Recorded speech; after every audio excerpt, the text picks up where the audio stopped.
الجلفة مكتوب لها إن شاء الله، هذه من عند الإله ما هيش من عند العبد. الجلفة كاتب لها إن شاء الله عز وجل باش تكون من أكبر العواصم، من أكبر العواصم. إذا قدرني ربي راني نرجع لكم إن شاء الله، نرجع لكم الخير خيرين إن شاء الله.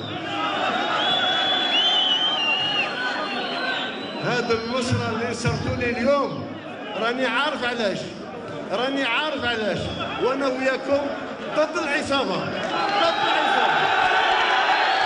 نعطيكم وعد، نعطيكم وعد إن شاء الله، راجل لرجال، في حالة ما الله يقدر، مالك الملك يقدر، نرجع لكم في زيارة رسمية ونديرها دوار بدوار، دشرة بدشرة.